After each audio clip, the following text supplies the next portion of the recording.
Hello everyone, Scott here and I'm with Emma. Emma has two roles with Pillow. She's a Glasgow property manager and also our national property manager. So I want to do a quick fire Q&A with Emma because who better to hear it from than our longest serving property manager with Pillow. So how long have you been with Pillow now?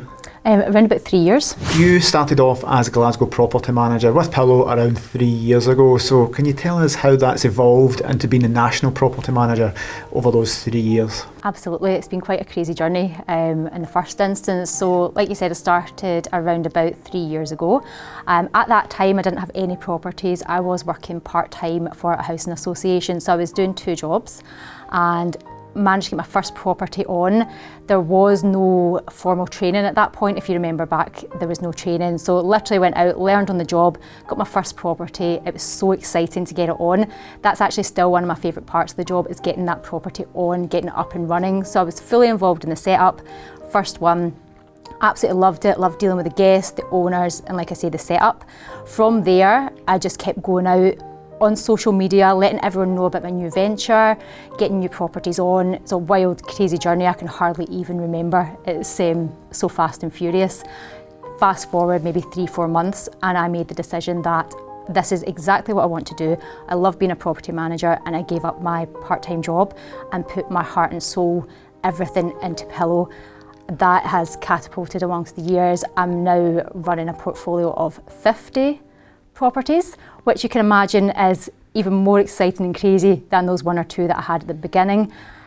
With all my experience to date, that's allowed me to progress to be the national property manager, training all the new franchisees, recruiting them and making sure they're the right fit for our values, bringing them into the organisation and helping them develop their own business. When we first started, as you mentioned, you were thrown in at the deep end. Over the last 3 or 4 years, we've really developed Pillow and given a lot more support to the franchisees and regional property managers. So when you started, it was yourself with some training from me and the HQ team. Now we have a lot more in place with the national property manager and the seniors. Can you tell the franchisees how that works? Absolutely. So we've developed a really good training programme and we've done that through looking at what did I need when I first started. So right from the beginning, you get linked up with a senior property manager and they will literally look after you through every single step of getting your first 5 properties on. There's loads of online training, there's workbooks as soon as you start. So before we even let you loose on trying to get properties, you have to do some research and do some exercises in these workbooks, introduce yourself to the team and become involved with us. Then you have regular weekly coaching sessions with your seniors and monthly coaching sessions with myself. Every training programme is developed around that person's specific needs. So it's not a one size fits all, because some people will be excellent at the property management side or the owner management and guest. Some people will be excellent at sales, but they might not be good at both. So we tailor those training programmes specifically to the individuals as they join us.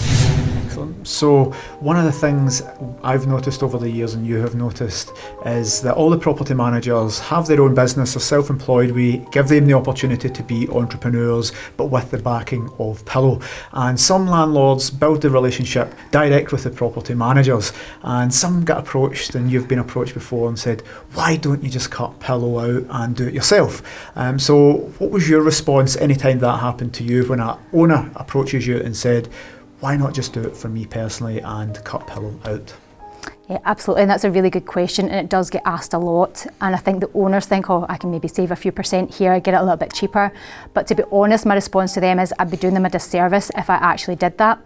Pillow has this infrastructure behind it, has all the systems, the staff, the HQ telephones, the 24-hour response line. They have all of this stuff that I could not provide as an individual. So yeah, I probably could do it myself, but could I provide the same service to my owners and to my guests? Absolutely not. And also I wouldn't have the backup of support and I would never even get a minute off, never mind a day.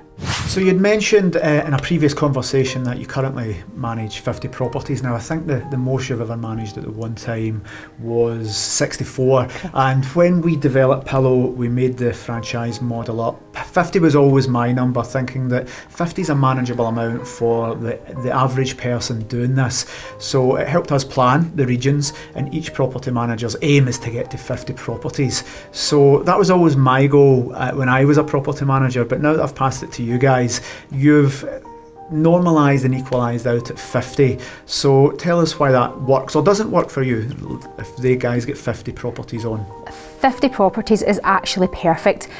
Actually the more properties you get on, the easier it becomes, because you will have systems and processes in place, plus the confidence to know what you're doing on a daily basis and how to deal with everything on a bulk level. A lot of our systems are automated, so the check-in documents, payments, things like that are centralised from HQ, so you can take on up to 50. It is enough to be a full-time job, and possibly slightly more at the weekends, so you need to remember there's evenings and weekends involved in this as well. If you were looking for this on a part-time basis, 50 properties is probably a bit too much, and you can make that decision as you develop with us. Can you go above 50 properties? Absolutely you can, and I have done it before. It is busier, and what I found at that time is that I was involving perhaps other people with certain tasks, and as a business owner, if you develop to that level, you can then look at making it into a business with staff involved essentially. Yeah, what are some of the qualities you look for when you're doing an interview that excites you, and based on experience you know they're good qualities that are going to make good, successful, long-term property managers? So for me, you can send me a CV the length of your arm, it can have loads of experience on it.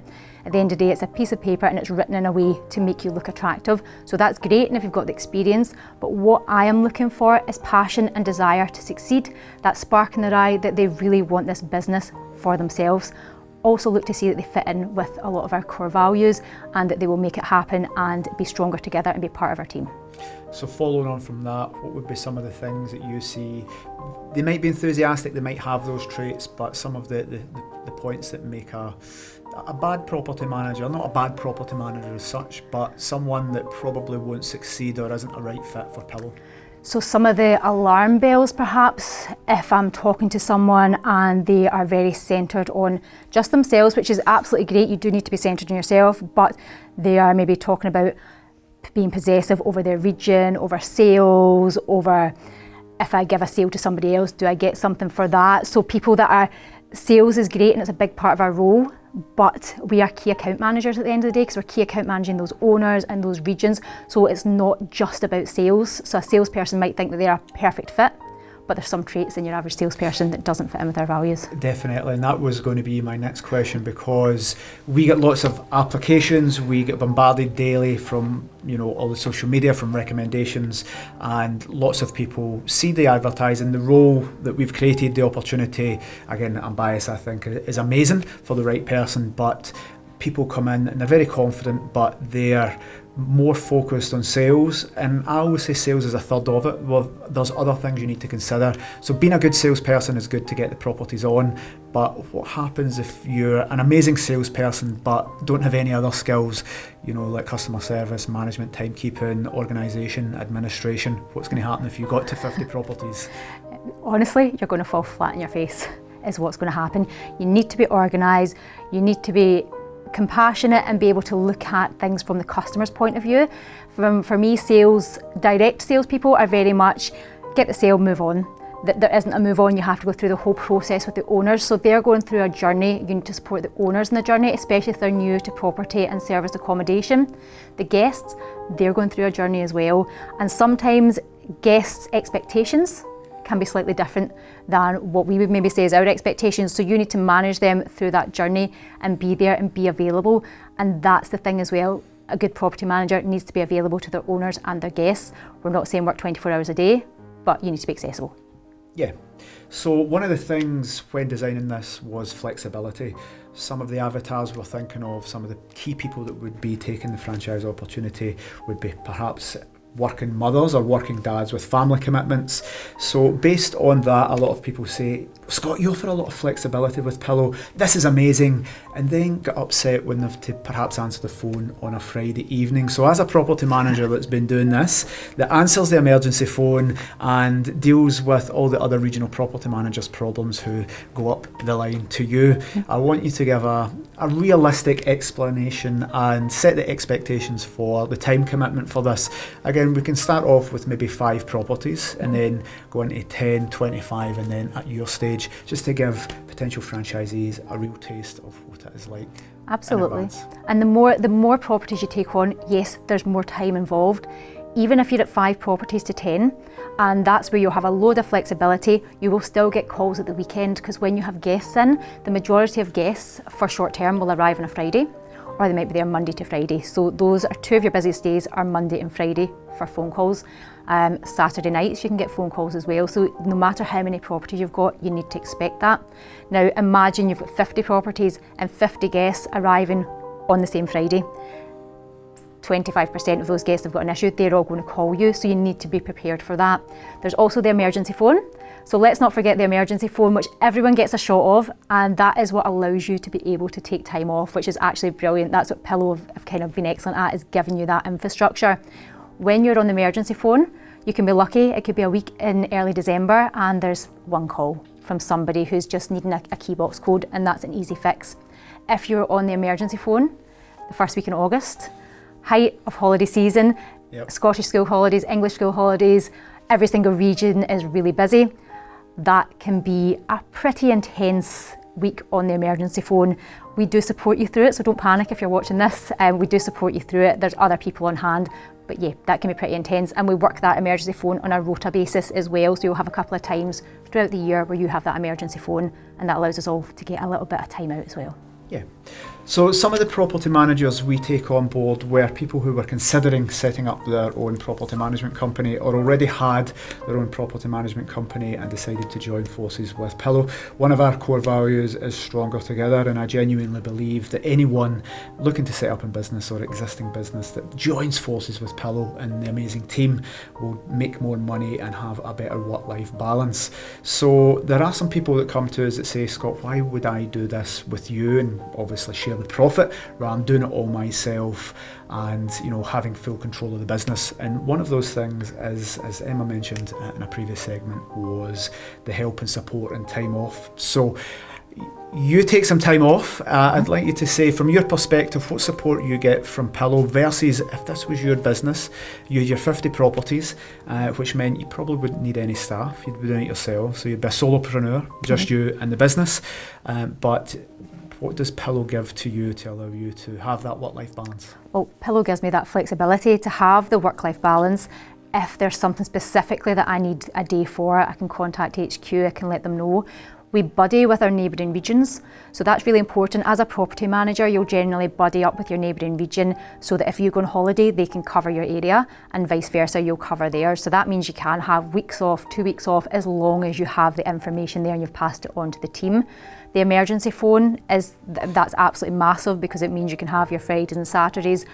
If you answer your phone, great. If you're out for dinner with your family, out for a few drinks, then it means that you know that that will go to the emergency phone and one of your colleagues will get it as well. If you were doing this yourself, you would not have that luxury. So flexibility, work-life balance is definitely an amazing thing for the property managers. One of the things I always say is support. So from the point of view of being out in an appointment and someone asks you a question about tax or legislation, you might not know the answer to that immediately, but you can easily say to your owner, give me 5 minutes and I'll get an answer. You can phone the senior property managers, you can phone Emma, you can phone us, you can phone the HQ team. So you don't need to know everything, you don't need to be an expert in everything, because what we do at Pillow is guarantee there will be an expert within the team. So no answer is more than a phone call away or an email or a text away. So I think that's one of the nice things I would like to highlight. And when are some of the times you've went out in the early days and found the support beneficial, you've called upon us to get that extra support in perhaps the early days? So well, let's talk about the early days, and you'll always remember this story when I talk about being fresh out the wrapper, property manager. Literally, yep, Emma, go out and get some properties on. And when I was working the other job, and I remember sitting in my car in a car park because I was on a break from the job that I was on, doing some calls, my little notepad, and this owner would ask me a question. I go, oh, give me some information about this, Emma. But yep, I'm not an expert in that field, but just give me 5 minutes and I'll get that information. And I'd literally phone head office and be like, oh my goodness, they've just asked me this question, I don't know the answer. Head office would give me the information I need to get back to that client straight away. So like Scott says, it's literally at the end of a phone call. We also have an app that we all talk to each other on as well. So we have a kind of workplace app. So even if you can't pick up the phone, you can send a message literally while you're in an appointment, and chances are one of your colleagues will pick that up. That's new, I didn't have that app but having that phone contact was invaluable to me at that time. One of the core values at Pillow is continuous improvement. It's a Japanese principle of Kaizen, which means continuous improvement if you translate it. And one of the things we do is always improve our systems and procedures and also ourselves. So when we first started, it was essentially me training everyone. Emma's taken the role of National Property Manager. That means she takes charge of all the coaching as well. So I'd like to ask you, because I can't keep track of all the calls you make with the guys and all the support, because as a franchisee, you get constant training. The principle of continuous improvement is something we believe strongly in, and there's training sessions all the time. And I'll pass to you because I can't keep up because you do so much with the guys. Yeah, like Scott said, there's loads and loads of training sessions. There's training sessions with your senior property managers. I do a weekly call with the team, and in that it's very much bespoke on what's going on in the business at that time. I'll also do monthly calls with them. We do work on the systems, we work on stuff for Pillow, but we also work on our own self-development. I'm very much a fan of business coaching, and I get that personally myself, and I'll take my learnings and feed that onto the team. And that can be things like just habits of a high performer, time management, just various different things, and we'll work through. We can also make the sessions very bespoke. The last one I did, I literally asked the guys, what would you like your training on? They feed back and we just work through that process. So everything's individualised, and we're always looking to improve ourselves and share our learnings as well. And we share our learnings on the kind of workplace app that we've got set up for the team. So I always encourage them to share any courses that we're going on as well that people might find valuable. Yeah. One of the great things about this franchise opportunity is that you don't necessarily need to be massively experienced in holiday homes or serviced accommodation. If you to get an accountancy practice franchise, you would need to be an accountant. If you to get a gas engineering franchise, you would need to be a qualified gas engineer. But we've designed this to be open to anyone. We want to find the superstars as well as just the massively experienced people. So I'll pass it to Emma to describe, if someone doesn't have experience and say this is a brand new business venture for me in an industry I'm not that experienced in, would that be a definite no for you if you were interviewing for that? Absolutely not, absolutely not. The right things that we were looking for, like I said before, is that passion, that desire to succeed and really want to make something and to have the understanding of the customer journey. And if they've got that, the rest of the stuff, property management, systems, everything like that can be trained. Literally the biggest thing you need is the right attitude and a little bit of IT experience. So I won't go around and normally show people the back of the hoodie that's got the hashtag. It's the main core value of the business, is hashtag make it happen. Again, not an empty corporate slogan. Make it happen is probably the biggest attitude and frame of mind that we have. So if you were faced with somebody with 30 years experience in the property management industry, doing exactly the job that they're doing, that wasn't that motivated but had all the experience, or someone that was, as you say, fresh out the wrapper, that had no experience but just had that drive, what one would you pick? I'd pick the person that's fresh out the wrapper, that has the passion and the spark in their eye. I think, and that's the thing, when we do our interviews, a lot of them are kind of on a Zoom call or Google Hangout, so it's online, and you look for that kind of passion, it's a spark in their eye, and that's the people that will be successful property managers. Yeah. So what we do when we're carving up the regions, when you get a franchise with us, you get your own territory. So think of a nice easy thing. Devon, Cornwall, Perthshire, Glasgow, Edinburgh, cities get broken up, but you get your own specific region, and that is a boundary that is yours, and none of the other property managers would come into that as a general rule. But we work as a team, and sometimes it crosses over. So when you get your area, you get your specific email address, and that is your area to develop. Tell us a little bit more about regions and areas. Yeah, regions are basically set up round about where you live. So the property manager is an expert in their area, so that they're living and working, breathing within that city, country area, and they can give the correct advice to their owners and to their guests as well. Everything should be within half an hour of your home so that you can reach it. Essentially, if there's an emergency, you can get there quickly. You can obviously travel up to an hour if it's accessible to you. You may take on other regions on a temporary basis. So if there's a neighbouring region and we do not have a property manager there, you may be asked on a temporary basis to take on some properties, and when we get a franchisee in that area, they would just get handed straight over to them. And one of the questions we get asked all the time, weekly, is, well, my area is not available where I live, but can I get the 1-2 hours away? Or, you know, a really amazing, successful area, let's say Devon or Cornwall, it's going to be very popular and make me a lot of money. Can I get that, but I stay 3 hours away? And generally what we want to do with the regional property managers, they're set up in that way because they need to be local experts. If you're a guest from overseas, you're going to get advice from someone that lives locally. They can give restaurant recommendations, they can give things about local attractions, transport links, train times. So it doesn't really work if you're in an area that is out with where you live, where your knowledge is, and where you know all about the local attractions. So we do say that you need to take your region in the area that you live, and it probably won't work out if you have to travel more than 3 hours.